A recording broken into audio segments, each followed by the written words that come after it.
Fellow Nigerians, today we celebrate democracy and the enduring Nigerian spirit.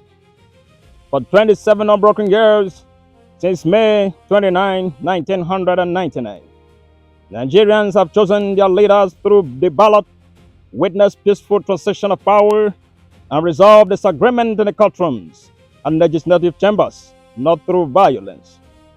We have experienced the longest stretch of civilian rules in our history. Our democracy is not perfect, but it is ours, and we must continue to defend and strengthen it. In the coming days, Ekiti and Osun State we hold elections. I urge INEC, security agencies, and all parties to ensure these polls are peaceful and credible. Democracy fails when citizens doubt the process. To our nation's assembly, judiciary, the press, and civil society, you are the guardrail of our republic. Criticize me, disagree with me, but never stop believing in Nigeria. To our young people, Nigeria is our home and your future. Build here, code here, work here, and vote here. Every great nations were built by those who stayed to solve the problems, not those who abandoned the ship. To our armed forces, police, and intelligence services, Nigerian salutes your sacrifice.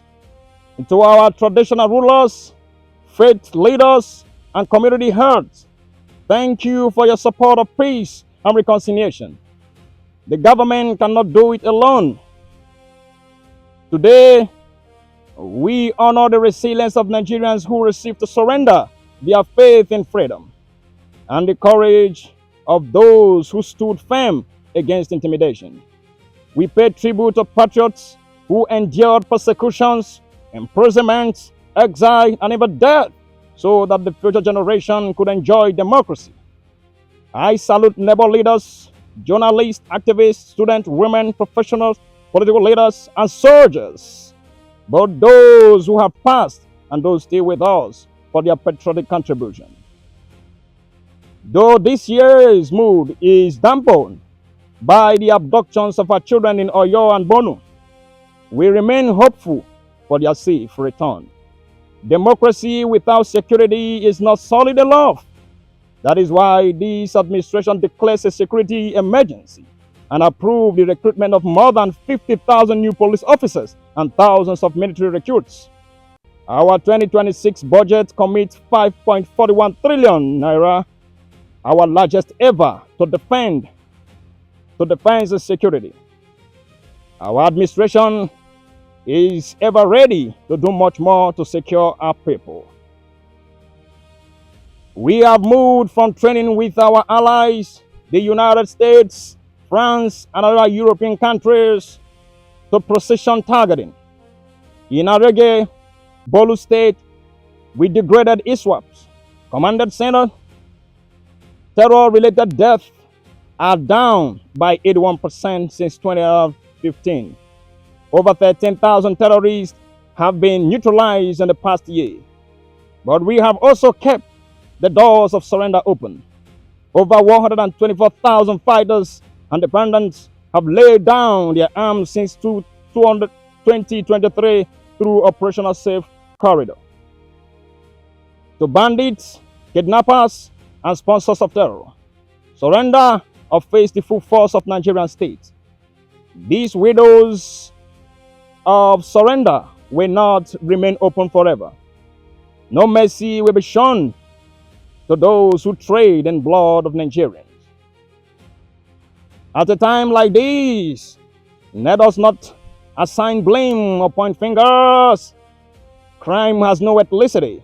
We must stand united and be assured that the enemies of our nation shall soon be history. We will triumph over terror, continue to build a more prosperous nation. June 12th occupies a sacred place in our nation's memory. It represents more than an election. It is a defining chapter in our story. We remember Chief M.K. Abiola, who won a pan-Nigerian mandate transcending ethnicity and religion. We remember Alhaji Kudirat Abiola. We also remember Chief Galifawemi, Chief Bona Iger, Chief Alfred Iwen, Pa Abraham Adesanya, Chief Anthony Ehoron, Alhaji Banarebe Musa, Commodore Dan Saluman, Dr. Beko Ramsam Kuri, Frank Kokori, Ato Wankwo, Chimubani, Shehu Musaya Adoa, and many other heroes and heroines of democracy whose sacrifice helped secure the freedom we enjoy today. As beneficiary of the struggle, we have a duty to strengthen and deepen the democratic institution for which they fought. The greatest tribute we can pay is to build a Nigeria where freedom is protected, justice is upheld, opportunity is expanded, and government is accountable. June 12, 1993 reviewed the possibility of true Nigerian nation. The heroes of June 12 secured political freedom. Our challenge is to secure economic freedom. Democracy must be felt in the quality of people's life, in opportunities for youth, in prosperous farmers, successful entrepreneurs, and the dignities of our workers. The reforms we are undertaking were not chosen for ease, but for necessity. 3 years ago, our public finance were under severe strain. Investments was discouraged, and economic uncertainty threatened our future.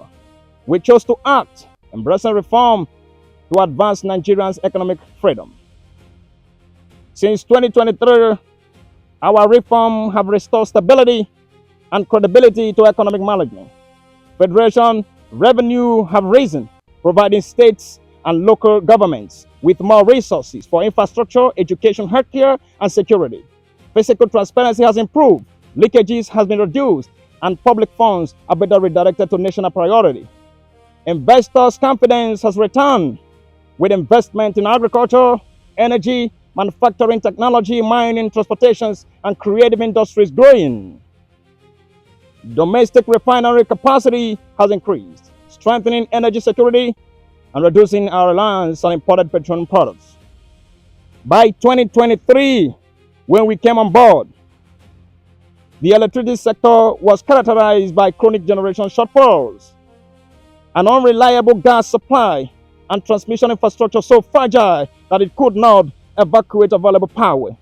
Distribution companies were burdened by massive losses and metering deficit of over 4 million. Worst of all, the value chain was drowning in legacy debts. The result was a sector that generated less than the 13,500 megawatt installed capacity, a sector that transmitted less than it generated, distributed less than it transmitted, and collected revenue far below what is needed to sustain itself.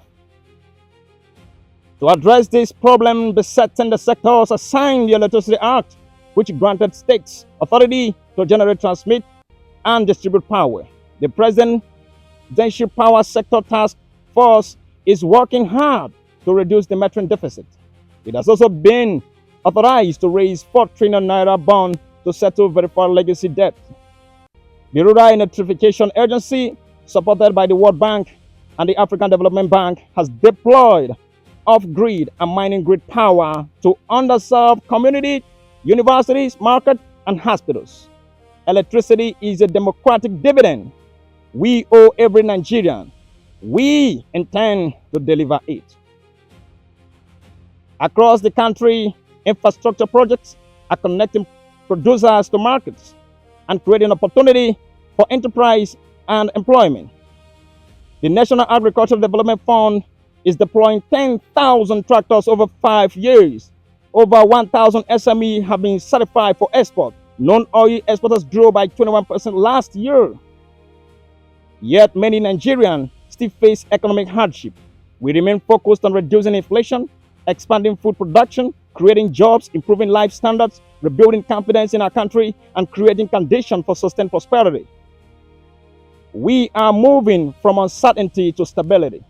The next phase is about accelerating growth and ensuring the benefit are felt in every home, every community, and every region. We believe that democracy must be felt in the pocket, recognizing that democracy is undermined when people do not feel its impact.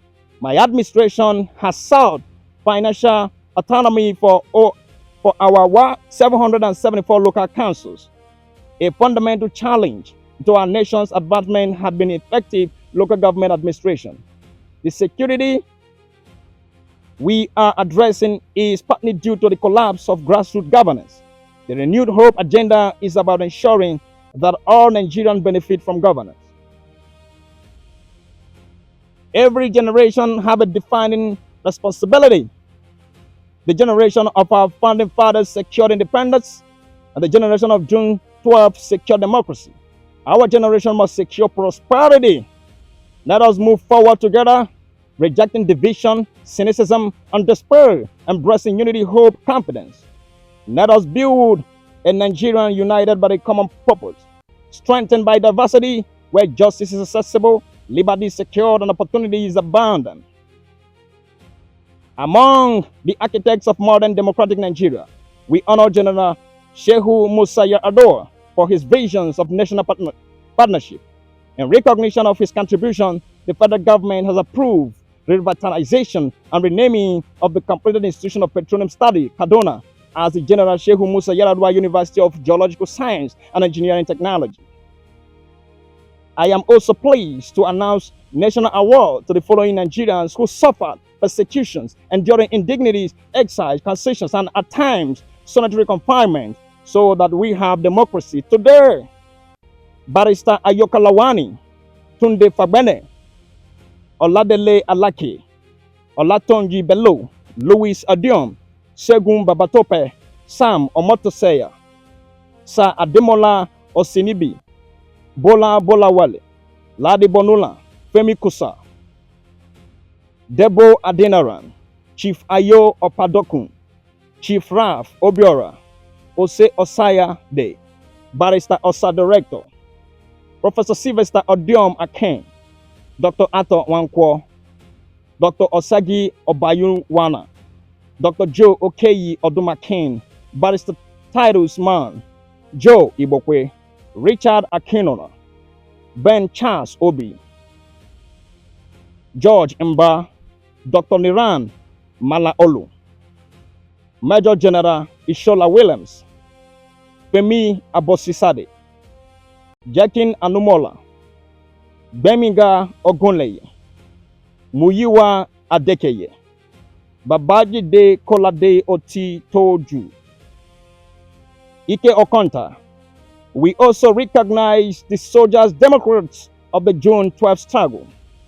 Major General M.A. Gabar, Brigadier General Lawan Jafru Issa, Colonel Umar Farouk Ahmed, Colonel Sambo Dasoki, Colonel Lawan Guadabe, Brigadier Jonathan Ndabe Temolo, Colonel Musa Shehu, Major General Chris Eze, Major General Harrison Dazama, Colonel Issa Jibrin, Major General Joseph Oshalupin, Colonel Olusegu Olurotoba, Olugbede of Gbede Kingdom, Lieutenant Colonel Happy Kaf Bulu, Colonel J. Okai, Colonel Emmanuel Ndubeze, Lieutenant Colonel Yakubu Mauzu, Brigadier Yahaya Abubakar, the current Esulepu, who is already the holder of the CFR title. The honors listed will be released in the next few days. Fellow Nigerians, 27 years ago, many doubted democracy would survive here because of our diversity. Today, our diversity sustains our democracy. The road ahead is steep, but June 12th reminds us Nigeria do not break. We bend, we bleed, but we do not break. Let us renew our covenant that the neighbors of our heroes past shall never be in vain, and that government of people, by the people, and for the people shall not perish from this land. May God bless the heroes of our democracy. May God bless Federal Republic of Nigeria. May God continue to bless us all. Happy Democracy Day Speech by His Excellency Bola Ahmed Adekune Tinubu, GCFR, President and Commander-in-Chief of the Armed Forces, Federal Republic of Nigeria. Read by Kelechi Ogbonna, aka Captain Africa.